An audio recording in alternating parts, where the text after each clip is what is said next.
Hello students, आज आप लोग पढ़ रहे हैं class 12 model set 1 section C का सॉल्यूशन।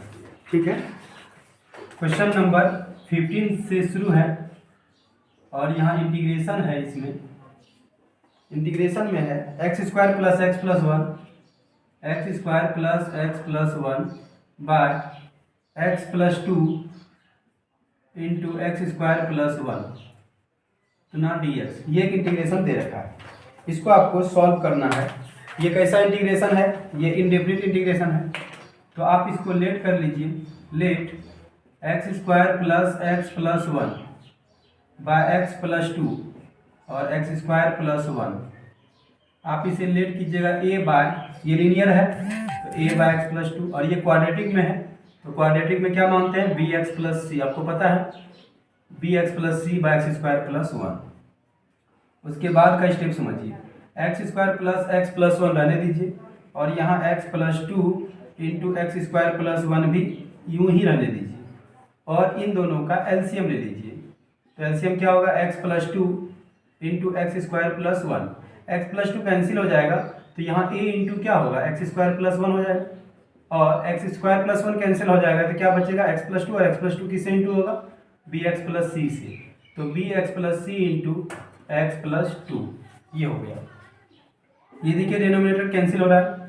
कैंसिल करने के बाद यहाँ क्या हुआ? X square plus one is equal to A into x square plus one, फिर B x plus C into x plus 2। इसको आपको लेट करना है इक्वेशन फर्स्ट। ठीक है, अब समझिए यहाँ पे आपको a का, b का और c का वैल्यू निकालना होगा, x का वैल्यू पुट करके। ठीक है, तो आप यहाँ रखिए x का वैल्यू आप क्या रखिएगा? x का वैल्यू आप -2 रख दीजिए, putting x equal to -2 in equation first.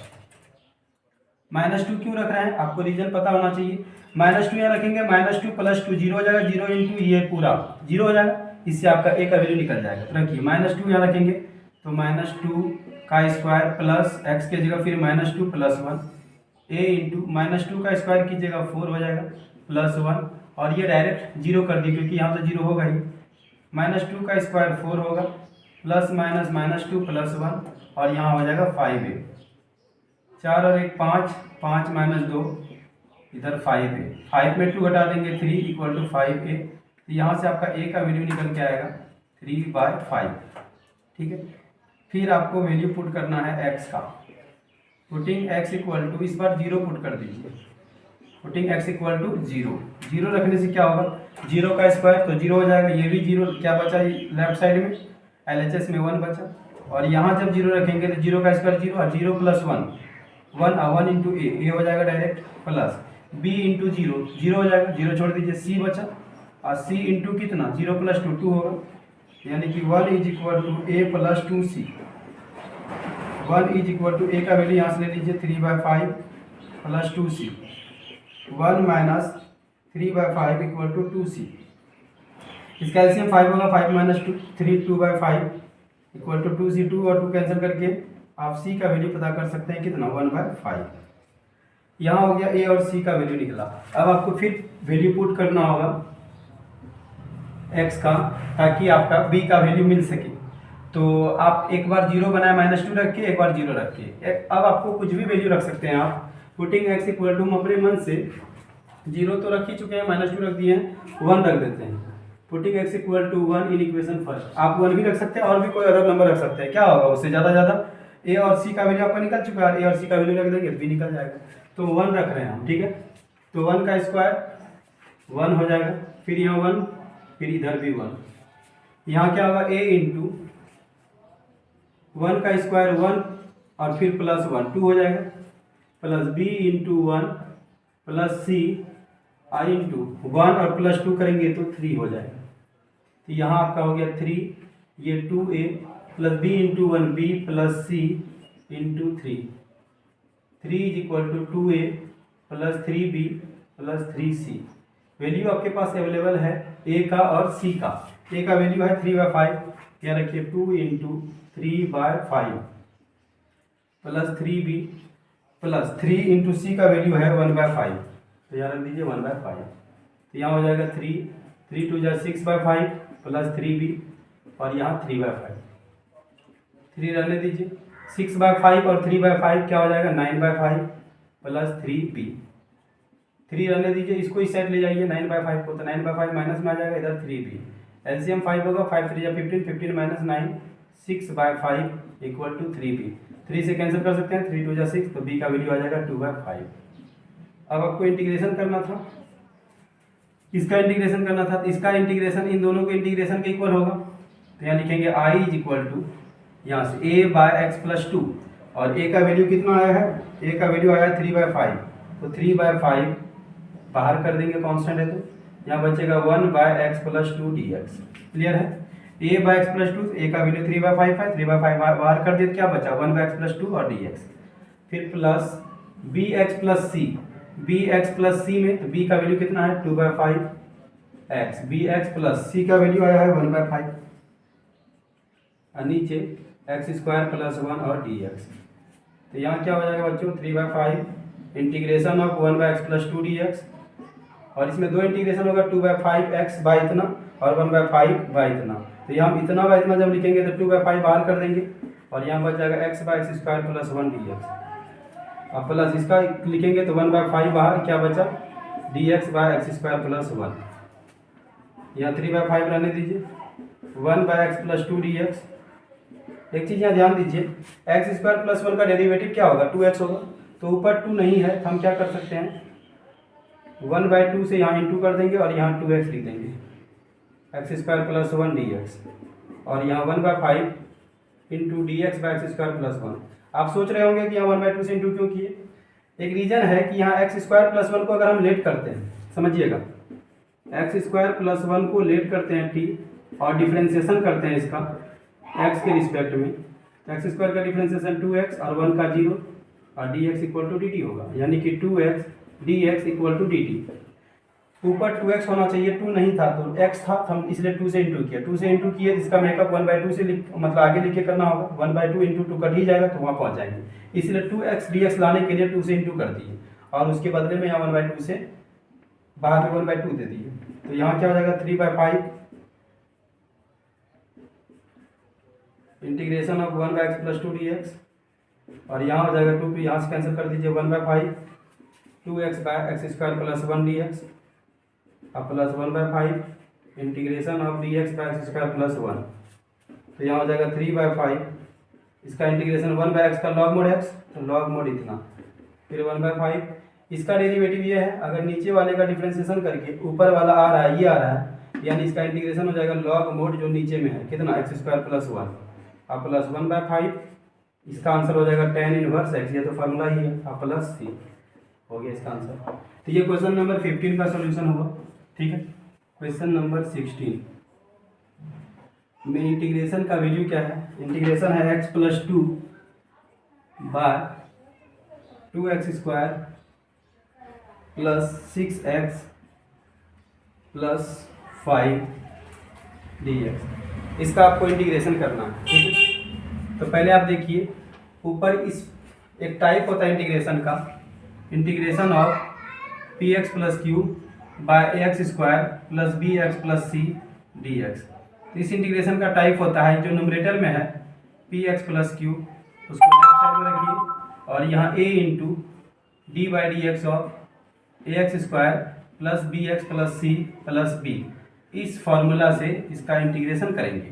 ठीक है, तो यहाँ पे क्या x+2 है न्यूमरेटर में, तो x+2 लिखेंगे LHS में, फिर यहाँ a into d/dx of quadratic polynomial 2x² + 6x + 5 + b, यहाँ हो जाएगा x+2 is equal to a into differentiation कीजिए, 2 कांस्टेंट है, x² का 2x, 6 इंटू x का 1 और 5 का 0 प्लस b, x+2 रहने दिए, और यहाँ हो जाएगा a into 4x + 6 plus b। अब आपको क्या करना है, इक्वेटिंग करना है, equating the coefficient of x and the constant terms, x के कोफिशिएंट को और कांस्टेंट टर्म को इक्वेट कीजिए। x का कोफिशिएंट लेफ्ट साइड में कितना है 1 है, और x का कोफिशिएंट यहाँ 4 है। अब 4 के साथ कौन कनेक्ट है a, तो 4 इंटू ए बोलिए 4a, और इससे आपको a का वैल्यू मिल जाएगा 1/4। सिमिलरली कांस्टेंट टर्म में लेफ्ट साइड में क्या है 2 है, और यहाँ कांस्टेंट टर्म में 6 है, 6 इंटू ए क्या हो जाएगा 6a प्लस b। अब आपको करना यही है कि 2 इज इक्वल टू 6 इंटू ए का वैल्यू आप निकाल चुके हैं, तो ए का वैल्यू यहाँ आप यूज कर सकते हैं 1/4 प्लस b। तो 2 इज इक्वल टू, इसको कैंसिल कर दीजिए, 2 3 जार 6, 2 2 जार 4, यानी 3/2 plus b। 2 minus 3/2 equal to b। LCM 2 होगा, 2 2 जार 4, 4 माइनस 3 1/2 होगा, किसका वैल्यू b का, यानी कि b का वैल्यू मिल जाएगा आपको 1/2। ठीक है। अब आपको क्या करना है, समझने वाला बात है कि यहाँ अब i का वैल्यू क्या था पहले से, i का वैल्यू था x plus 2 by 2x² plus 6x plus 5dx। ये था कि नहीं, ये था, जिसमें से x प्लस 2 का वैल्यू ये था, x प्लस 2 का वैल्यू क्या था a 4x plus 6 plus b। तो a का वैल्यू अब क्या यूज कर सकते हैं, a की जगह 1/4, फिर 4x प्लस 6 अब प्लस b का वैल्यू 1/2। अब बाहर में जो है वो रहने दीजिए, 2x² प्लस 6x प्लस 5 और dx। अब यहाँ से आपको सेपरेट कर लेना है, दो इंटीग्रेशन बनेगा, इतना बाय इतना और फिर इतना बाय इतना। इसमें से 1/4 बाहर कर दीजिए, और इंटीग्रेशन में हो जाएगा 4x plus 6 bye 2x² plus 6x plus 5, और सेकेंड इंटीग्रेशन में हो जाएगा 1/2 बाय इतना, तो 1/2 कांस्टेंट है, 1/2 बाहर कर देते हैं, और बचेगा इधर dx bye 2x² plus 6x plus 5। यहाँ तक कोई दिक्कत नहीं होगी आप लोगों को। उसके बाद समझिए, इस पार्ट में आप अगर डिनोमिनेटर इसको लेट करते हैं t, तो क्या होता है, इन फर्स्ट पार्ट में लेट कर लीजिए किसको, जो नीचे है डिनोमिनेटर में, 2x² plus 6x plus 5 is equal to T, और आप इसका डिफ्रेंसिएशन कीजिए x के रिस्पेक्ट में, differentiating with respect to x। तो 2 इंटू x² का डिफ्रेंसिएशन 2x, 6 इंटू 1 और 5 का 0, dx is equal to dt। तो यहाँ हो जाएगा 2 2 जार 4x plus 6 dx equal to dt ना। अब i का वैल्यू क्या हो जाएगा, देखिए 1/4 है, तो 1/4 रहने दीजिए, 4x plus 6 dx, 4x plus 6 dx की जगह क्या लिखेंगे dt। अब बाय इसको क्या लेट किए थे आप t, अब प्लस यहाँ 1/2 है, तो 1/2 रहने दीजिए, और क्या है इंटीग्रेशन में dx bye 2x² plus 6x plus 5। यहाँ तक में कोई दिक्कत नहीं है। उसके बाद समझिए 1/4 dt बाई टी का इंटीग्रेशन होगा log mod t, अब प्लस 1/2, और यहाँ से क्या कीजिए 2 कॉमन ले लीजिए, x² को फ्री करना है, तो x² प्लस यहाँ क्या बचेगा, यहाँ बच जाएगा 3x, और यहाँ से 2 कॉमन नहीं आएगा तो इसका मेकअप कीजिए 2 लिख के नीचे, तो 2 इंटू यहाँ 5/2 करेंगे तो 2 2 कट के 5 ही बचेगा। तो यहाँ 1/4 log mod t प्लस 1 इस 2 को बाहर करेंगे तो 2 2 जार 4 हो जाएगा, और यहाँ dx बाय क्या बचा x² plus 3x plus 5/2, 1/4 log mod t plus 1/4। यहाँ आपका फॉर्मूला लगेगा a प्लस बी का होल स्क्वायर, कंप्लीट स्क्वायर में चेंज कीजिए, तो बोलिए a² plus 2ab, 2 into x into B की जगह कितना लिखना होगा 3/2, तब 2 2 कट के 3x बचेगा, तो यहाँ a² plus 2ab plus b², यानी 3/2 का होल स्क्वायर, फिर माइनस 3/2 का होल स्क्वायर कर दीजिए, अब प्लस 5/2। ऐसा कर सकते हैं आप, a² minus 2ab plus b², यहाँ से यहाँ तक फार्मूला बन गया। और ये माइनस 3/2 का होल स्क्वायर इसलिए घटाए क्योंकि हम ये जोड़े भी तो हैं, इन दोनों को कटा के फिर देखिए चेंज करके, फिर समझिए आप x² है, ये दोनों कट जाएगा तो 3x, ये दोनों तो कैंसिल हो जाएगा, प्लस माइनस में है, तो बचा क्या 5/2। तो ये बस इसको फार्मूला में कन्वर्ट करने के लिए लिखे हैं। तो 1/4 log mod t plus 1/4 integration of dx by, यहाँ से यहाँ तक किसका फार्मूला हुआ x प्लस 3/2 का होल स्क्वायर माइनस 3/2 का होल स्क्वायर होगा 9/4 plus 5/2, 1/4 log mod t plus 1/4 dx by x plus 3/2 का होल स्क्वायर। इसको सॉल्व कीजिए। -9/4 है और +5/2 है, इसका एलसीएम 4 होगा। या -9 + 2 में 4 2 टाइम में 2 5 या 10, यानी 1/4 आएगा प्लस में 1/4 log mod t plus 1/4 dx/x plus 3/2 का होल स्क्वायर प्लस इसको लिख सकते हैं आप 1/2 का होल स्क्वायर। तो यहाँ 1/4 log mod t और इसका फार्मूला इस टाइप के इंटीग्रेशन का कि dx/x² प्लस a² फार्मूला होता है 1/a tan inverse x/a plus c। यहाँ बोलिए 1/a, पहले 1/4 लिख देते हैं। अब बोलिए 1/a, a मतलब 1/2, a मतलब 1/2, फिर tan इनवर्स x/a, x के जगह x प्लस 3/2 है, a के जगह 1/2 और प्लस c। बस एक लास्ट स्टेप है, यहाँ पे समझ लीजिए 1/4 है, यहाँ 1/4 log mod t प्लस यहाँ से ऐसा कीजिए 2 से कटा दीजिए 2 बार में, तो हो जाएगा 1/2 tan इनवर्स इसका एलसीएम लीजिएगा तो 2 हो जाएगा।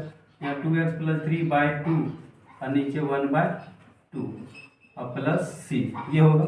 इस 2 को और इस 2 को आप कैंसिल कर सकते हैं, तो आपका आंसर हो जाएगा 1/4 log mod t plus 1/2 tan inverse 2x plus 3, नीचे 1 नहीं भी लिखेंगे तो कोई दिक्कत नहीं है।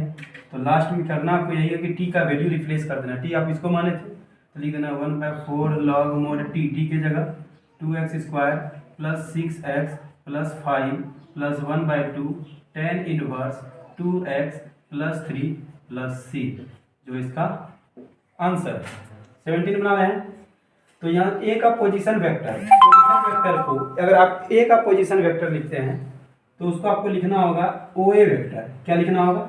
OA वेक्टर, क्योंकि ये a का पोजीशन वेक्टर को ओरिजिन से डिनोट किया जाता है। a का position vector OA vector, b का position vector OB vector, c का position vector OC vector, similarly d का पोजीशन वेक्टर OD वेक्टर होगा। तो यहाँ पे दिया हुआ है पोजीशन वेक्टर a का, b का, c का, d का, तो आपको डिनोट करना होगा OA वेक्टर करके। तो OA वेक्टर का वैल्यू क्या हो जाएगा? I plus j plus k, ये हुआ OA वेक्टर का वैल्यू। फिर b का पोजीशन वेक्टर को लिखिएगा आप OB वेक्टर, और इसका वैल्यू कितना है? 2i plus 5j, 2i plus 5j, ये दिया हुआ। और फिर c का पोजीशन वेक्टर को क्या लिखिएगा? OC वेक्टर लिखिएगा, और इसका वैल्यू दिया हुआ है 3i plus 2j, 3i plus 2j minus 3k। और एक लास्ट है d का पोजीशन वेक्टर यानी OD वेक्टर, ये कितना दिया हुआ है? ये दिया हुआ है i minus 6j minus k, i minus 6j minus k, ये दिया हुआ है चारों पॉइंट्स का पोजीशन वेक्टर। निकालना है आपको AB vector and CD vector. तो फर्स्ट में जो है हम लोग AB वेक्टर निकालेंगे और CD वेक्टर निकालेंगे। AB vector and CD vector, ये आपसे पूछा गया है। तो AB वेक्टर निकालते हैं। चलिए, AB वेक्टर अगर आप निकालना चाहते हैं तो आपको करना क्या है? पहले B का पोजीशन वेक्टर लिखना है, फिर A का माइनस कर देना है, यानी B का पोजीशन वेक्टर से माइनस कर देंगे A का पोजीशन वेक्टर को। ठीक है, अगर आपको AB वेक्टर निकालना है तो फिर CD वेक्टर निकालेगा तो पहले D का पोजीशन वेक्टर में C का पोजीशन वेक्टर माइनस कर देंगे। OB वेक्टर का वैल्यू कितना है? 2i plus 5j minus OA vector का वैल्यू कितना है? i plus j plus k। चलिए सब्ट्रैक्ट कीजिए, 2i plus 5j minus plus minus i minus plus minus j और minus plus minus k। 2i में i सब्ट्रैक्ट कर देंगे तो i होगा, 5j में j सब्ट्रैक्ट कर देंगे तो 4j हो जाएगा, और k तो किसी से सब्ट्रैक्ट नहीं होगा, यहाँ k ही रहेगा। ये AB वेक्टर निकल गया। एंड अब आपको निकालना क्या है?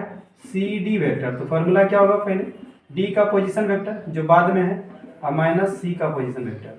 D का पोजीशन वेक्टर कितना है? I minus 6j minus k, फिर माइनस C का पोजीशन वेक्टर कितना है? 3i plus 2j minus 3k। सही है, पहले D का पोजीशन वेक्टर लिखें, फिर माइनस C का पोजीशन वेक्टर लिखें। अब इसको ब्रैकेट हटाइए, तो i minus 6j minus k रहने दीजिए, minus plus minus minus plus minus फिर माइनस माइनस प्लस। चलिए यहाँ i माइनस 3i तो माइनस 2i हो जाएगा, minus 6j minus 2j minus minus plus minus 8j हो जाएगा, अब माइनस के प्लस 3k 2k हो जाएगा। चलिए 1 नंबर का आपका आंसर निकल गया। इसका सेकेंड में बोल रहा है ए बी वेक्टर का मैग्नीट्यूड निकालना है आपको। ए बी वेक्टर का mod magnitude and C D vector का मैग्नीट्यूड, तो दोनों का मैग्नीट्यूड निकालते हैं। पहले आप ए बी वेक्टर का मैग्नीट्यूड निकालिएगा, तो ए बी वेक्टर का मैग्नीट्यूड होगा रूट में लिखेंगे। ए बी वेक्टर का वैल्यू यहाँ आया है, इसमें से करना क्या है, रूट के अंदर आई का कोफिशिएंट का स्क्वायर करना है। आई का कोफिशिएंट मतलब आई का गुणांक 1 है, 1 का स्क्वायर। जे का गुणांक 4 है तो 4 का स्क्वायर कीजिए, प्लस के का गुणांक -1 है तो -1 का स्क्वायर कीजिए। सबको जोड़ दीजिए, 1 का स्क्वायर 1, 4 का स्क्वायर 16, -1 का स्क्वायर 1, 16 2 18, 18 को आप लिख सकते हैं 2 गुना 9, 9 का वर्गमूल हो जाएगा 3, 3√2। ये हो गया ए बी वेक्टर का मैग्नीट्यूड। अब आपको निकालना है किसका मैग्नीट्यूड, सी डी वेक्टर का भी निकाल लेते हैं, लगे हाथ यही। सी डी वेक्टर का मैग्नीट्यूड, तो रूट अंडर सी डी का वैल्यू यहाँ निकालें। आई का गुणांक कितना है -2, तो -2 का स्क्वायर। जे का गुणांक है -8 तो -8 का स्क्वायर। अब के का गुणांक है 2 तो 2 का स्क्वायर। -2 का स्क्वायर 4 होगा, 8 का स्क्वायर 64 और फिर 2 का 4, 64 और 8 हो जाएगा 72।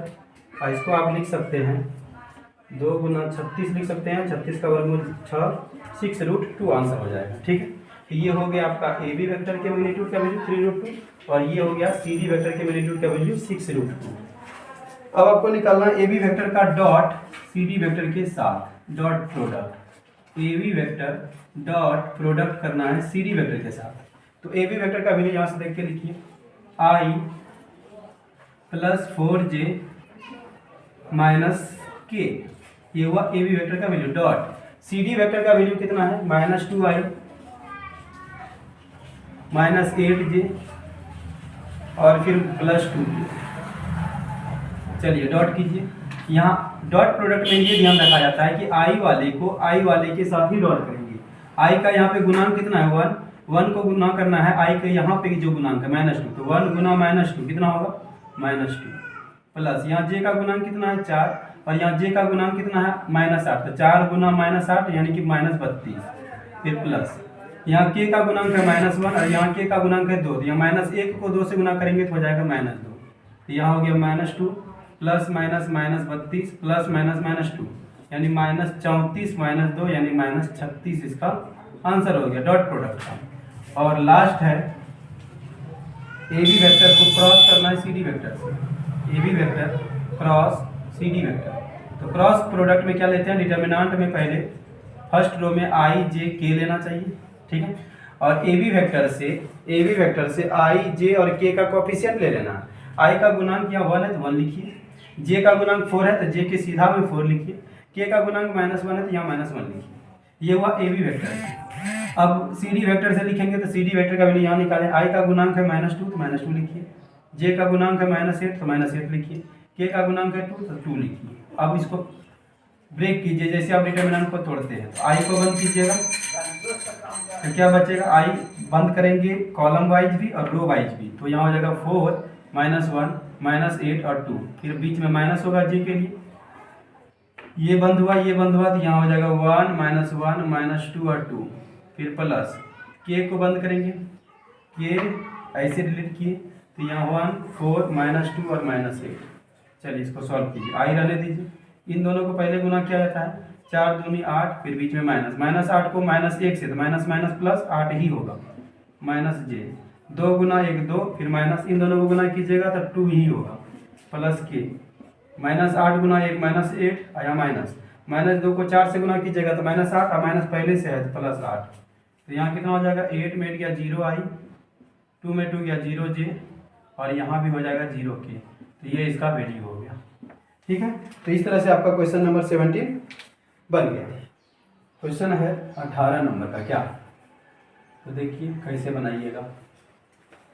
यहाँ पे जो है 2 इक्वेशन है दोनों रेखा का, यानी कि पहली रेखा का सदिश समीकरण, vector equation of first line क्या दिया हुआ है, R vector is equal to i plus 2j plus 3k, i plus 2j plus 3k plus lambda 2i plus 3j plus 4k, 2i plus 3j plus 4k ठीक है।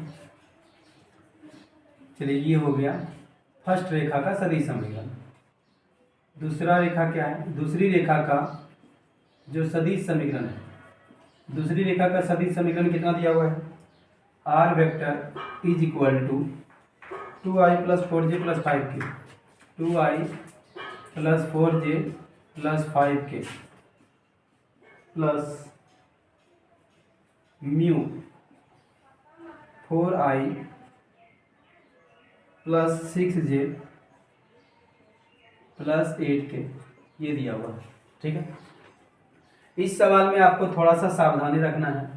ऐसा सवाल हम लोग बनाए हैं कि इसको a1 वेक्टर मानते थे, इसको a2 वेक्टर मानते थे, फिर इससे a1 b1 मानते थे, a1 ये b1, फिर a2 वेक्टर और b2 वेक्टर ऐसा मानते थे। ठीक है। और फार्मूला लिखाते थे शॉर्टेस्ट डिस्टेंस का, b1 cross b2 dot a2 minus a1 by b1 cross b2 का मोड, और फिर पूरे का होल मोड लेते थे। तो इस फार्मूला से आपको नहीं बनाना है। इस फार्मूला से इसलिए नहीं बनाना है क्योंकि ये दोनों रेखाएं समांतर है। दोनों रेखा क्या है? समांतर है। ये हम कैसे कह सकते हैं? क्योंकि इसमें जो b का वैल्यू है, यहाँ b1 और b2 का वैल्यू, ये दोनों सेम हो सकता है। कैसे? ध्यान दीजिएगा, इसको थोड़ा सा हम आगे एक्सपेंड करते हैं। 2i plus 4j plus 5k plus यहाँ पे आप कॉमन ले सकते हैं इससे 2, तो 2 कॉमन निकाल लीजिए, तो 2 म्यू हो जाएगा। यहाँ क्या बचेगा? 2i प्लस कितना, यहाँ 3j और प्लस कितना 4k। अब फर्स्ट वेक्टर का इसका लेमडा के बाद जो लिखा हुआ है और म्यू के बाद जो आया, दोनों देखिए सेम हो गए। तो जब दोनों से b का वैल्यू सेम होता है तो दोनों रेखा जो है समांतर होती है। और दोनों रेखा का समांतर होने के बाद फॉर्मूला लगता है शॉर्टेस्ट डिस्टेंस का, b cross a2 minus a1 का मोड बाय b वेक्टर का मोड, ये फॉर्मूला होता है। तो इसको आपको a1 वेक्टर मानना है, इसको a2 मानना है, इसको b1 b2 नहीं मानना है, ये दोनों मिला के b मानना है। ठीक है। तो चलिए इसको मानते हैं। यहाँ पे आपका a1 वेक्टर का वैल्यू कितना लिखिएगा? a1 वेक्टर का वैल्यू हो जाएगा i plus 2j plus 3k, और सेकेंड से a2 वेक्टर का वैल्यू कितना है? 2i plus 4j plus 5k, और इन दोनों से b वेक्टर खाली लिखिएगा। तो b वेक्टर का वैल्यू हो जाएगा 2i plus 3j plus 4k, ये हो गया। अब आपको देखना करना क्या क्या है, समझिए। यहाँ सबसे पहले आपको a2 vector minus a1 vector निकाल लेना है। a2 में a1 घटाइए, a2 वेक्टर का वैल्यू कितना है? 2i plus 4j plus 5k minus a1 का वैल्यू कितना है? i plus 2j plus 3k। तो यहाँ लिखेंगे 2i plus 4j plus 5k, minus plus minus होगा, फिर माइनस प्लस माइनस, फिर माइनस प्लस माइनस होगा। तो यहाँ पे 2i माइनस i करने से i आएगा, 4j माइनस 2j करने से 2j आएगा, और 5k माइनस 3k करने से 2k आएगा। ये हो गया a2 माइनस a1 का वैल्यू। अब आपको करना क्या है? b वेक्टर, ठीक है, b वेक्टर का डॉट करना है a2 माइनस a1 के साथ में, तो डॉट नहीं क्रॉस करना है। ठीक है। तो यहाँ डिटर्मिनेंट लेंगे i j और k। पहले यहाँ b वेक्टर है, b वेक्टर से i j और k का कोफिशिएंट लिखिए। i का गुणांक 2, j का गुणांक 3 और k का गुणांक 4, और a2 माइनस a1 का जो वैल्यू आया है उससे आपको i j और k का गुणांक निकालना है। i का गुणांक या 1 है, ध्यान लिखेंगे, j का गुणांक 2 है 2 लिखेंगे, k का गुणांक 2 है 2 लिखेंगे। अब इस डिटर्मिनेंट को सॉल्व कीजिए। i को बंद कीजिएगा तो यहाँ बचेगा 3 4 2 2, माइनस j को बंद कीजिए तो बचेगा क्या क्या 2 4 1 2, j को बंद किए 2 4 1 2, प्लस k को बंद करेंगे 2 3 1 2 2 3 1 2। ठीक है। जैसे आप क्रॉस प्रोडक्ट निकालते हैं, 3 गुना 2 6, 4 दूनी 8, माइनस j, 2 गुना 2 4 और 4 गुना 1 4, प्लस k, 2 गुना 2 4 और 3 गुना 1 3। यहाँ से आंसर आएगा -2i, यहाँ से आंसर आएगा 0j, और यहाँ से आंसर आएगा 1k। ये हो गया b cross a2 minus a1 का वैल्यू। अब जो अभी आप निकाले, क्या निकाले, b का cross a2 vector minus a1 vector के साथ जो निकाले, इसका मोड निकाल दीजिए। इसका मोड निकालेगा, रूट लगेगा, पहले -2 का स्क्वायर, फिर 0 का स्क्वायर, फिर k का गुणांक 1 है तो 1 का स्क्वायर, -2 का स्क्वायर 4 हो जाएगा, 0 का स्क्वायर 0, 1 का स्क्वायर 1, यानी आंसर आएगा √5। ये हो गया इसका वैल्यू। अब आपको बी वेक्टर का अलग से मोड निकाल लेना है। बी वेक्टर का मोड मतलब इसका मोड, तो बोलिए आई का गुणांक 2 है तो 2 का स्क्वायर, जे का गुणांक है 3 तो 3 का स्क्वायर, और के का गुणांक है 4 तो क्या कीजिएगा, 4 का स्क्वायर कीजिएगा। 2 का स्क्वायर 4, 3 का स्क्वायर 9, 4 का स्क्वायर 16, 16 9 25, 25 4 29। अब निकालना है आपको दोनों रेखाओं के बीच की न्यूनतम दूरी, तो यह लिखिएगा, अब दोनों रेखाओं के बीच की न्यूनतम दूरी, जिसको आप शॉर्टेस्ट डिस्टेंस बोलते हैं। तो यहाँ आपको फॉर्मूला कौन सा लगाना है, b cross a2 minus a1 का मोड बाय b वेक्टर का मोड।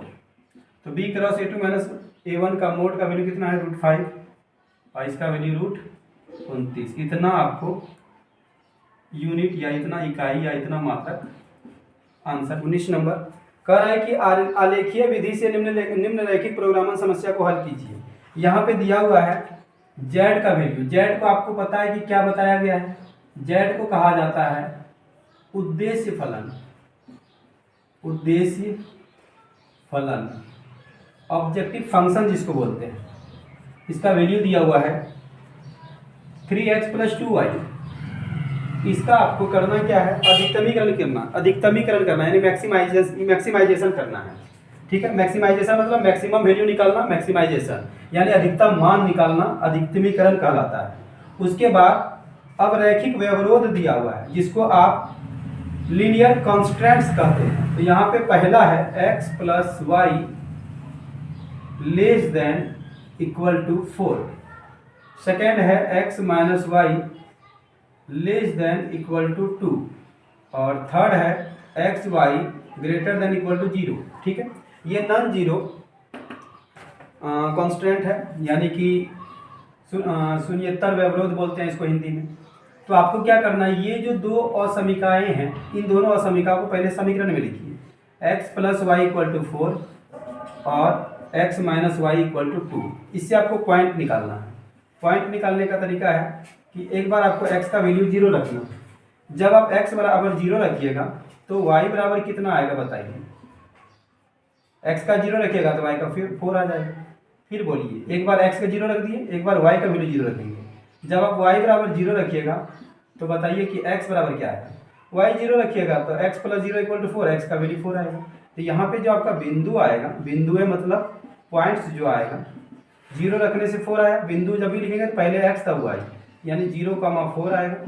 और 0 4 नहीं लिखे, 4 0 लिखे, क्योंकि पहले x तब y लिखेंगे। बिंदु कैसे निकाले समझ में आया, पहले x का 0 रखेंगे तो y का वैल्यू मिलेगा, फिर y का 0 रखेंगे तो x का वैल्यू मिलेगा। पॉइंट ले लेना 0, 4 और फिर 4, 0। इससे लिखेंगे कि जब x बराबर 0 रखेंगे तो y बराबर आपका क्या आएगा, 0 रखने से y का वैल्यू -2 आएगा, और जब y का वैल्यू 0 रखेगा तो x का वैल्यू 2 आएगा। तो यहाँ पे आपका पॉइंट्स क्या क्या हुआ, यहाँ पॉइंट्स हो जाएगा 0, -2 और 2, 0। ठीक है, अब आपको दोनों असमीका को चेक करना है कि ये कंडीशन क्या है, x + y < 4। तो चेक करने के लिए x का वैल्यू 0 और y का वैल्यू 0 रखेंगे। x = 0, y = 0 रखने पर तो रखिए 0 + 0 < 4, 0 + 0 0 हो जाएगा < 4। ये क्या है, जो सत्य है, ट्रू का कंडीशन है, क्योंकि 0 4 से कम है। इसको चेक कीजिए कि x - y < 2। तो यहाँ भी x का वैल्यू 0, y का वैल्यू 0 रखेंगे और चेक करते हैं 0 - 0 < 2। ये 0 < 2, ये भी क्या है, सत्य है, क्योंकि 0 2 से छोटा या बराबर है, क्योंकि छोटा तो है। यहाँ तक आने के बाद अब आपको ग्राफ मिलेगा एग्जाम में, ग्राफ कॉपी में इसके बाद का काम क्या है, सबसे पहले आप एक्स एक्सिस और वाई एक्सिस जैसे बनाते हैं वैसे बनाइएगा। ये ओरिजिन है अपना ग्राफ में हिसाब से 1 2 3 4 ले लिए, इधर लेंगे -1 -2, ये एक्स एक्सिस है, इधर एक्स डैश है, फिर इधर लिखेंगे 1 2 3 4, ये वाई एक्सिस है, यहाँ फिर -1 -2, ये वाई डैश है। पहला पॉइंट आया 0,4, तो 0,4 कहाँ होगा, यहाँ होगा 0,4। दूसरा पॉइंट है 40, ये पॉइंट को कहेंगे 4,0। इन दोनों पॉइंट को मिलाते हुए एक लाइन ड्रॉ कर देंगे। आप अपने ग्राफ में एकदम अच्छे से मिलाइएगा। ये जो लाइन है ये किसका इक्वेशन है, x + y = 4 वाला, तो x + y = 4 यहाँ शो कर दीजिए। सेकेंड लाइन में जाइए, सेकेंड का पॉइंट है 0, -2, वाई एक्सिस का पॉइंट ये वाला पॉइंट को कहेंगे 0, -2, ठीक है। और दूसरा पॉइंट आया है 2,0, तो 2,0 यहाँ होगा 2,0। इन दोनों पॉइंट को मिलाते हुए फिर एक लाइन ड्रॉ कर देना है और इसका इक्वेशन लिखेंगे x - y = 2। यहाँ तक कोई दिक्कत नहीं है। फर्स्ट इक्वेशन ये वाला है और सेकेंड इक्वेशन ये वाला है।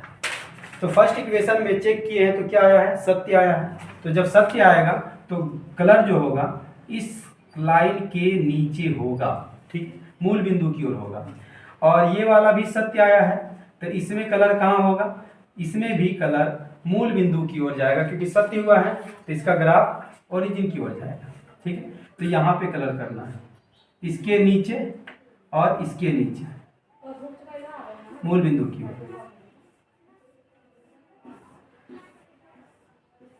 ये होगा। अब यहाँ पे करना क्या है, जिस पार्ट को आप कलर किए उसको बोलते हैं सुसंगत क्षेत्र। क्या बोलते हैं, सुसंगत क्षेत्र के शीर्ष बिंदु निकाल लेना आपको। सुसंगत क्षेत्र के शीर्ष बिंदु, इस पॉइंट को कहेंगे कितना, आपको एक काम और करना है, इन दोनों इक्वेशन को सॉल्व भी कर लेना, समीकरण फर्स्ट और सेकेंड को। समीकरण फर्स्ट में क्या है, x + y = 4, सेकेंड में क्या है, x - y = 2, y कट जाएगा x 2x और ये 6 हो जाएगा, 2 3 = 6, तो x का वैल्यू 3 मिलेगा। इसका वैल्यू फर्स्ट में रखेंगे तो 3 + y = 4, तो y = 4 - 3, y = आएगा 1। यानी कि यहाँ पे जो दोनों इक्वेशन कहाँ पे कट रहा है, 3,1 पे कटेगा। आप एग्जैक्ट बना लीजिएगा। तो एक पॉइंट ये हुआ, दूसरा पॉइंट ये हुआ, तीसरा पॉइंट यहाँ और ये चौथा। तो पहला हो गया 3 1 2 0 4 0 4। इन तीनों पॉइंट पे आपको z का वैल्यू लेना है। z = कितना है, 3x + 2y, ठीक है। तो इस पॉइंट पे लेते हैं 3,1 पर z का वैल्यू क्या आएगा, 3 × 3 + 2 × 1, 3 3 9 + 2 यानी कितना, 11, ठीक है। अगला पॉइंट है 2,0 पर लेते हैं तो z का वैल्यू होगा 3 × 2 और 2 × 0, 3 दूनी 6 + 0 6। लास्ट 0,4 पे लीजिए, 0,4 पर इस पर अगर z लेते हैं तो 3 × 0 और 4 × 2 × 4 भी लिख सकते हैं। ये हो गया 0 + 8 यानी कि 8। तो सबसे मैक्सिमम वैल्यू क्या आया, 11 आया, तो लिखेंगे। अतः z का अधिकतम मान 11 है, जो किस बिंदु पर प्राप्त होता है, जो बिंदु 3,1 पर प्राप्त होता है, 3,1 पर मिलता है या प्राप्त होता है। यही हो गया z का अधिकतमीकरण।